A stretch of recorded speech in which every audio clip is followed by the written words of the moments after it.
ये ले, अब मैं माँ को और नहीं रख सकता।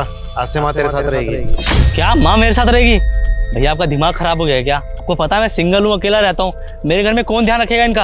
आपके साथ तो भाभी रहती है, आप रखो माँ को, ठीक है ना? और आपको सेवा करनी चाहिए। इस उम्र में अगर आप उनकी सेवा नहीं करोगे तो कौन करेगा? अरे तो क्या मैंने शादी इसलिए थोड़ा नहीं की है कि मेरी बीवी पूरा दिन इनकी सेवा करे?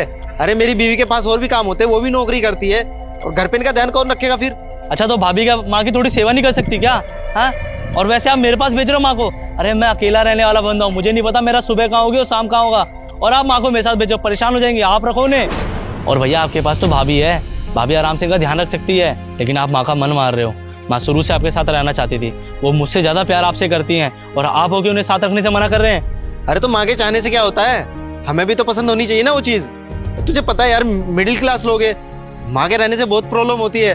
अब मेरा तो पूरा परिवार है, तू तो सिंगल है, तू उनका ध्यान रख सकता है। मुझे देखना कितना खर्चा होता है यार, घर परिवार चलाना है, लड़कों की फीस का देखना है, फिर उनके बीच में माँ की दवाइयों का खर्चा, घर के किराए का खर्चा, ये सब नहीं हो पाता भाई। तेरी तो अच्छी नौकरी है, तू अकेला रहते, तू ध्यान रख सकता है माँ का। अरे कैसे पैसों की बात करो भैया आप? माँ के आपको बोझ लगने लगी? भूल गए आप कि माँ ने कितनी प्रॉपर्टी दी हम लोगों को? आप तो कहते मैं बड़ा हूँ, मुझे ज्यादा पैसा चाहिए। अब क्या हुआ, बड़े हो तो जिम्मेदारी भी निभाओ ना। हाँ तो क्या प्रॉपर्टी में तू नहीं हिस्सा लेगा क्या? तू भी तो आगे बढ़कर आएगा ना एकदम प्रॉपर्टी के लिए। अगर ऐसी बात है तो एक काम कर, तू प्रॉपर्टी मत ले, पूरी प्रॉपर्टी मेरे नाम कर दे, मैं माँ को रख लेता हूँ। अरे कैसे भाई हो आप? अपने छोटे भाई की प्रॉपर्टी छीनने की कोशिश कर रहे हो? अरे क्यों दे देंगी? हैं, पैसों के इतने बड़े लालची हो गए हो आप? फिर लालची की क्या बात है इसमें? इंसान हूँ मैं, मुझे भी चाहिए पैसा, मेरी भी जरूरत है, और जब माँ का ध्यान में रखूंगा तो प्रॉपर्टी भी तो फिर मेरे पास ही होनी चाहिए ना। भैया मुझे पहले ही पता था कि आप गिरे हुए इंसान हो, मेरे पैसों पे नजर रख रहे हो आप। मैं आपको फूटी कौड़ी भी नहीं दूंगा। अबे ओ, उंगली किसे दिखा रहा है? हाथ नीचे कर, भूल गया क्या तेरा बड़ा भाई हूँ मैं? अरे वो भाड़ में गया ऐसा बड़ा भाई जो छोटे भाई के पैसों पे नजर रखे? तू है ऐसे भाई पे? मैं तू नहीं मान रहा ना, अभी बताऊं क्या तुझे? मत लड़ाई करो तुम दोनों आपस में, मेरी वजह से। वो भी मैं ही मुसीबत हूँ ना तुम दोनों के लिए। तुम दोनों मुझे नहीं रखना चाहते ना अपने पास, मैं भी नहीं रहूंगी ऐसी औलाद के साथ जो माँ को बोझ समझता हो। मैं चली जाऊंगी वृद्धाश्रम। माँ अपने छोटे बेटे को होते हुए आप वृद्धाश्रम में रहोगी? ऐसे अच्छा थोड़ा ही लगता है? हाँ तो बड़ा बेटा भी तो रख सकता है ना, मुझे क्यों बोल रहे हो इतना?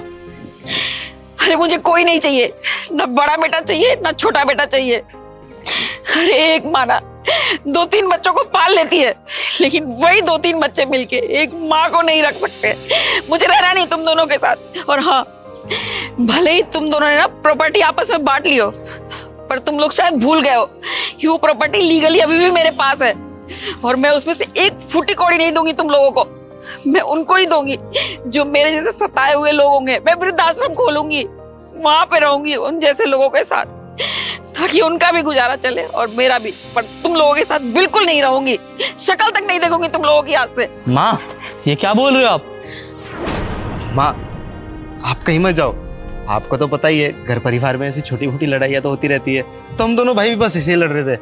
आपको कहीं जाने की जरूरत नहीं है, आप मेरे साथ रहना। हाँ सही कह रहे हो, ये जो तुम्हारा प्यार है ना, ये सब दिखावा है। वो मेरे लिए नहीं है, वो इस प्रॉपर्टी के लिए है, लेकिन मुझे तुम लोगों के साथ रहना ही नहीं है।